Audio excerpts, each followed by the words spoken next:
Aqui no Brasil, pode-se dizer, em certa medida, que houve em consideração a Convenção dos Direitos da Criança no caso da Brás, que foi o caso julgado pelo STJ, que determinou um plano de fiscalização conjunto, né, do Ministério da Saúde e da Anvisa para, então, se informar o número de pacientes que estão lá na Brás. Mas é um caso paradigma, mas é um caso que, sem efeito vinculante ou obrigatório, né, como foi o caso do incidente de assunção de competência, que é obrigatório, é de observância para todo o Poder Judiciário brasileiro em casos similares, de cânhamo, com fins farmacêuticos. Isso significa que quem tem casos que veiculam sobre associações, é preciso fazer a chamada distinção do precedente para melhorar o precedente ou superar o precedente, pois é preciso fazer justamente o distinguishing na técnica de precedentes para distinguir o caso das associações que não tem nada a ver com o cultivo de cânhamo, com fins farmacêuticos. Tem o cultivo de cannabis de todas as variedades, conforme a patologia vai depender. Então, conforme a patologia vai depender a variedade que será necessária para o correspondente tratamento, a variedade genética da semente, né? Bom, voltando então para a Argentina, o interessante é que neste regulamento, né, os pacientes eles estão, então finalmente isso passa a ser regulamentado, quer dizer, existe esse movimento no Poder Judiciário, mas isso passa a ser regulamentado. A gente vê então em 2021, depois existe esse cadastro, né, que é o REPROCAN, que é o registro dos pacientes, né? E eles podem registrar um cultivador solidário, podem registrar uma associação civil, não é? O interessante é que as associações civis na Argentina elas podem ter múltiplos domicílios. Isso significa que pode ser uma associação não apenas com um cultivo coletivo, como foi o caso da sentença da Brás, que depois foi confirmado no STJ, o cultivo em sede própria, não uma associação com vários autocultivos ou uma associação vinculada a pessoas que sejam consideradas cultivadores solidários ou pessoas que pratiquem o autocultivo, né? Isso é interessante da realidade argentina.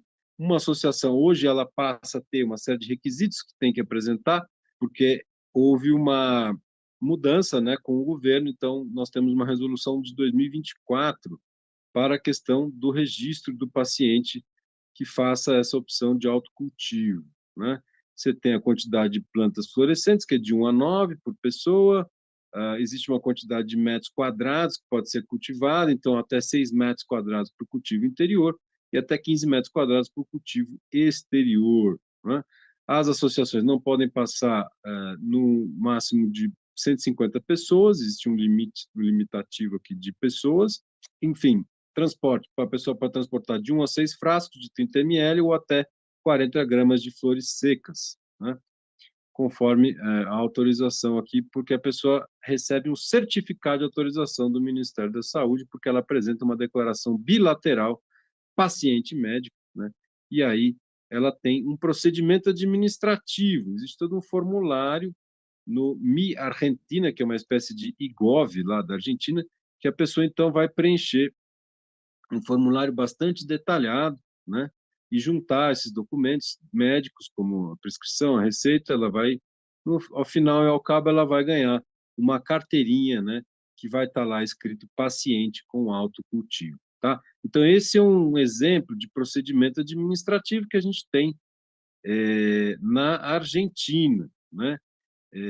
Bastante detalhado, mas é um exemplo que pode ser, enfim, estudado e pensado para termos aqui no nosso Conecta SUS ou alguma coisa do gênero para que a gente possa pensar também nesse tipo de regulamentação, né? Aqui na nossa regulamentação nós temos uma noção de agricultor que faz, que pode importar para usar dentro de sua própria propriedade, né? Então, me parece que há uma possibilidade de interpretação do paciente ser equiparado a esse agricultor, né? E, nesse sentido, não seria necessário fazer o controle fitossanitário, não seria necessário, enfim, fazer todo o trâmite das sementes que passam a ser, quer dizer, para fins de comercialização, ela precisa ser certificada, enfim, há todo um regramento de sementes, mas se não é para comercializar, se é para, enfim, um banco comunitário de sementes de associações para livre intercâmbio, tudo isso é possível entender como direito dos agricultores dentro do próprio decreto de sementes brasileiro, né, para entender que é uma semente para uso próprio, dentro da propriedade. Então, nesse sentido, eu entendo que faltaria uma interpretação aqui para a gente excepcionar os pacientes da aplicação das normas do Ministério da Agricultura. Mas o interessante de estudar a Argentina é justamente ver que eles estão excepcionados desse controle, né? Basta um procedimento, como eu expliquei, no Ministério da Saúde,